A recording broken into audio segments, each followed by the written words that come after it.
Senhor presidente, senhoras e senhores senadores, o meu pronunciamento vai no sentido daquele realizado há poucos instantes pelo nosso querido e estimado senador Wellington Fagundes.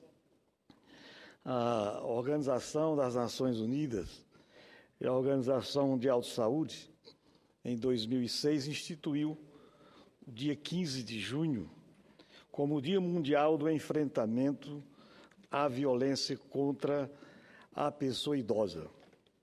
E o meu pronunciamento diz respeito, senhor presidente, senhoras e senhores senadores, a essa questão. As vítimas de violência geralmente são pessoas em situação de fragilidade e vulnerabilidade. Certamente é o caso das pessoas que se encontram em idade mais avançada.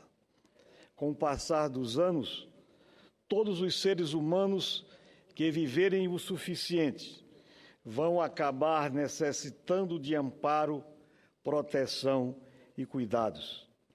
Acontece que, em vez de receberem o respeito merecido, muitos passam a ser maltratados, inclusive com agressões físicas, pois são fisicamente incapazes de reagir.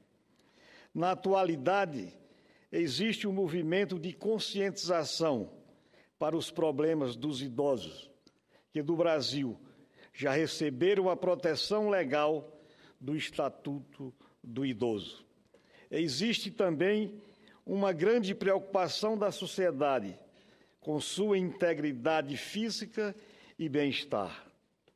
Por essa razão, entidades de destaque na ordem mundial, tais como a Organização Internacional para a Prevenção de Abusos contra Idosos, a Organização das Nações Unidas, a Organização Mundial de Saúde, elegeram em 2006 o 15 de junho como o Dia Mundial de Enfrentamento à Violência contra a Pessoa Idosa. O objetivo principal do estabelecimento desta data é o de criar uma consciência mundial, social e política da existência da violência contra a pessoa idosa, assim como a ideia de que não seja aceita como um fato normal, apresentando formas de prevenção desse mal. A ONU reconheceu formalmente a violação aos direitos humanos na forma de violência à pessoa idosa. O Brasil se antecipou a essa providência, quando lançou, em dezembro de 2005, o Plano Nacional de Enfrentamento à Violência à Pessoa Idosa. Nesse documento estão expressas as competências e as ações dos ministérios e a corresponsabilização dos estados e dos municípios no desenvolvimento de ações para o enfrentamento da violência à pessoa idosa em todo o território nacional. Senhor presidente, senhoras e senhores senadores, o sítio eletrônico Portal da Terceira Idade relata que no Brasil 65% dos idosos, praticamente 2/3 do total, consideram maus tratos a forma preconceituosa como são tratados pela sociedade em geral, as baixas aposentadorias, os desrespeitos que sofrem no transporte público e a falta de leitos hospitalares para idosos. E no nível doméstico é relatado o abandono por parte das próprias famílias.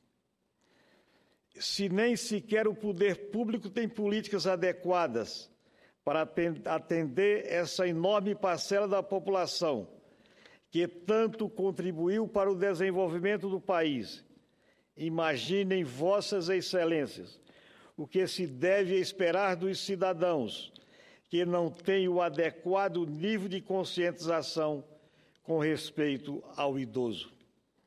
Aliás, o que deve ser considerado violência não ocorre apenas de forma física, mas também de forma psicológica, e vem, na maioria das vezes, de pessoas da própria família. São comuns o abandono nos asilos, a falta de carinho, a pressão psicológica e o descaso. Isso é comum em todas as faixas econômicas. Nesses casos, o idoso tem o perfil de uma pessoa passiva, complacente, impotente, dependente e vulnerável. E os abusos que sofrem vêm de pessoas que deveriam merecer confiança, como os familiares, vizinhos, cuidadores, etc. Reitero o nosso compromisso, já firmado neste Senado, de defesa permanente dos direitos relacionados aos idosos, restando não apenas em um comprometimento, mas em uma bandeira que levantarei exaustivamente. No dia 29 e último, fiz meu primeiro discurso sobre o assunto, e esse é um tema que abordarei muitas vezes neste plenário, pois entendo que os idosos ainda não têm o respeito que merecem.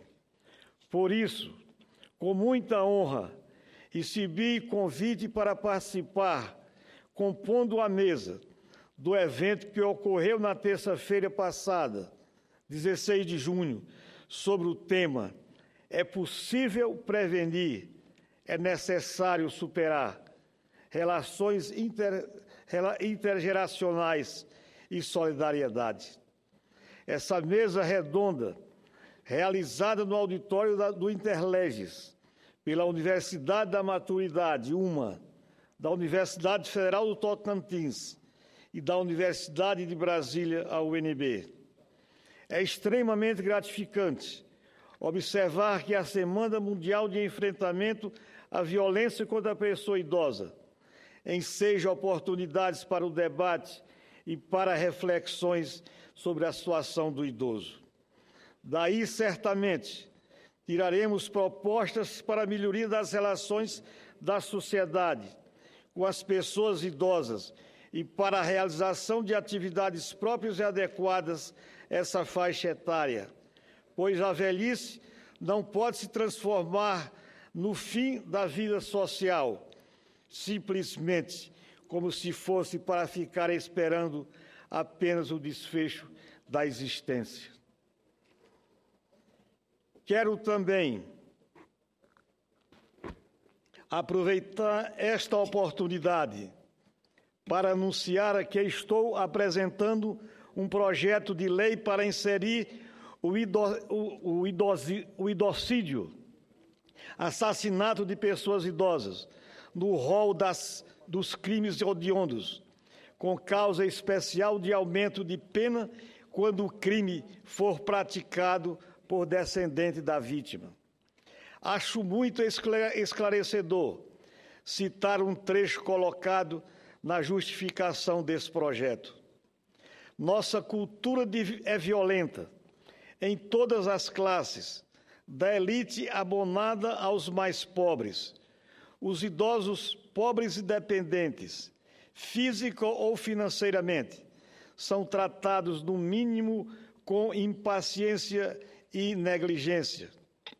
Considerados como estorvos e alvos de piadas e chacotas cruéis, eles são desrespeitados diariamente entre os velhos ricos, com frequência bajulada por parentes ansiosos em colocar a mão na parte da herança que lhes cabe, do condomínio familiar.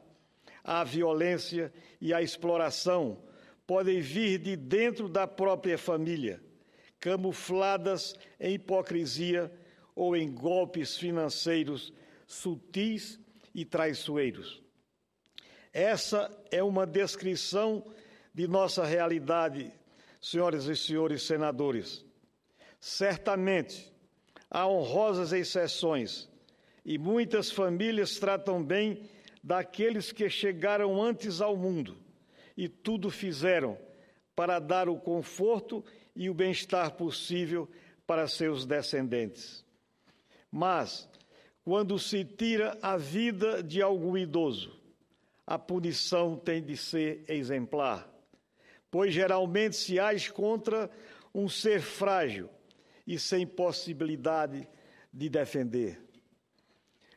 Atualmente, existe um instrumento importante para as denúncias, que é o serviço Disque 100, criado para o recebimento e encaminhamento das denúncias de violações aos direitos humanos. Os dados disponíveis apontam que, desde 2011 até o primeiro trimestre de 2014, esse serviço registrou 77.050 denúncias de violações de direitos humanos contra a pessoa idosa. Os tipos mais comuns de violência são a negligência, a violência psicológica e o abuso financeiro e econômico relacionado à violência patrimonial. Quanto à violência física, modalidade que se constitui em verdadeira covardia, tendo em vista a fragilidade das vítimas, nela se enquadram 34% das violências contra os idosos. Dessa parcela, 2/3 das vítimas são mulheres, para apenas 1/3 de homens. E a maior incidência se dá entre 76 e 80 anos de idade. Senhor presidente, que os debates e as ações de conscientização que ocorrem por toda a ocasião da Semana Mundial de Enfrentamento à Violência contra a pessoa idosa sirvam realmente para fortalecer a adoção de políticas públicas efetivas, voltadas para assegurar o direito dos idosos a continuarem com sua existência digna. Que as medidas de repressão aos crimes contra os idosos sejam aprimoradas e os malfeitores sejam exemplarmente punidos. Quero aproveitar este momento para pedir o apoio dos nobres colegas para o projeto de lei que estou apresentando, para que os assassinatos de idosos sejam considerados crimes hediondos, devido à crueldade inaceitável neles contida. Adicionalmente, estou apresentando também um requerimento de informações ao senhor Ministro de Estado, chefe da Secretaria de Direitos Humanos da Presidência da República, Gilberto José Vargas, solicitando informações específicas a respeito de políticas e benefícios do idoso. Esforçar-me-ei incansavelmente para garantir as condições de vida dessa faixa etária sejam melhoradas e que as pessoas idosas recebam todo o respeito que merecem das pessoas mais jovens, pelo muito que já fizeram pela sociedade e o mínimo que se pode esperar em retribuição. Era o que tínhamos a dizer, senhor presidente, meus senhores e senhoras senadores. Muito obrigado.